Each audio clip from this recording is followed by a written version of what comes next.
Den første på gulp. Jeg har været på kysten og eksperimenteret med at fiske med gulporm efter bombarde, og det har faktisk været rigtig interessant. Lige om lidt så begynder det at eksplodere med føde langs kysterne, og havørne kan vælge imellem alt, hvad havet begærer. Og så er der jo også i de her uger, at børsteormene kommer op af sandet, og det betyder et rent ædegilde for havørne.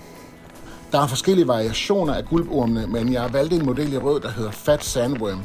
Og det gør jeg, fordi vandet var rimelig farvet i dag, og så vil jeg gerne have, at min avn var forholdsvis nemt for havørne at se. Jeg sender den på igennem hovedet, og så lader jeg krogen komme ind i hovedet på ormen her, for ligesom at spænde den lidt fast derinde. Der. Og så gælder det om at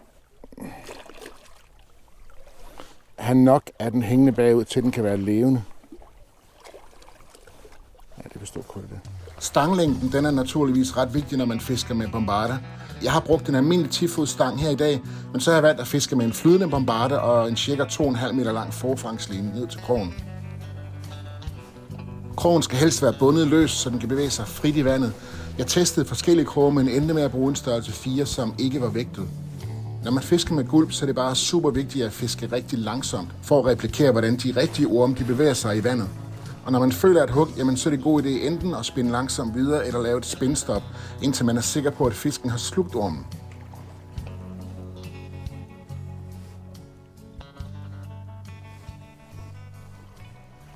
Ja, der var den der. Den bed godt nok forsigtigt. Den er ikke stor.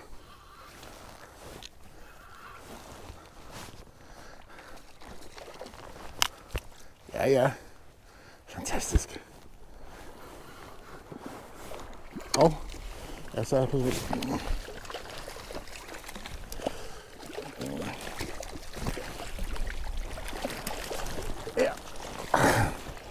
Ja.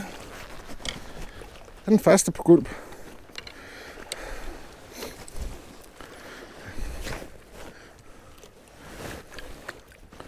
En fin lille blankfisk.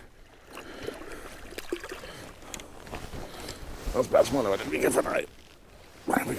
Du har godt nok bidt det fast.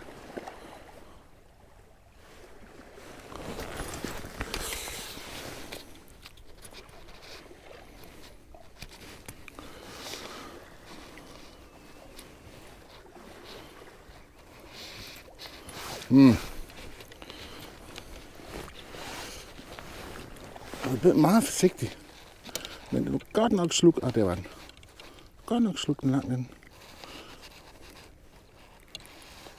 Så. Værsgo afsted med dig med igen. Fantastisk følelse. En af de ting, jeg har lagt mærke til i dag, det er, at livligheden i den her gulp sandorm er meget afhængig af, hvordan den sidder fast på krogen. Den skal være super livlig og helst dreje rundt om sig selv. Men jeg fandt, at den faktisk skifter plads på krogen ret ofte. Især hvis man kaster sådan kraftigt ud, eller når den lander på vandet. Når det sker, så ligner den egentlig bare et stykke gummi, man trækker efter linen, i stedet for at se levende ud. Så det gør det selvfølgelig lidt mere besværligt, fordi man hele tiden skal tjekke, om den sidder rigtigt på krogen. Jeg satte mit kamera ned i vandet her foran og kastede forbi med bombarderende orm nogle gange. Og det blev helt tydeligt for mig, at selvom jeg hældede ind i den samme hastighed, så kan man se, at der er stor forskel på, hvordan den her gulp sandorm bevæger sig fra kast til kast. I det første kast her bevæger den sig ganske livligt, men til sidst så har den så rykket sig på krogen, og så er den bare ikke særlig overbevisende mere.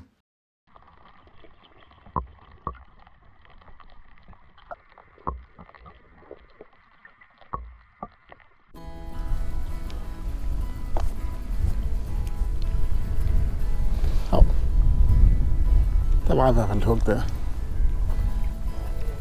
Ja, den tog den ikke. Jeg sender bare overhovedet noget tilbage.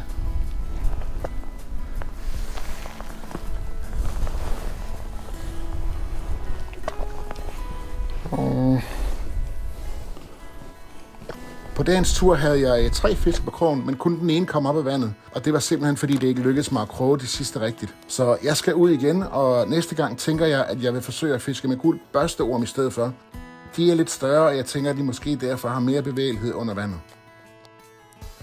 Så skal man lige huske, når man fisker med bombarder, skal man stoppe kastet. Jeg vil lige have sat fingeren på spolen. Sådan så selve bombarden den stopper i luften, og kronen får lov til at flyve videre. Hvor var der ind til det? Nej, jeg stiller på den.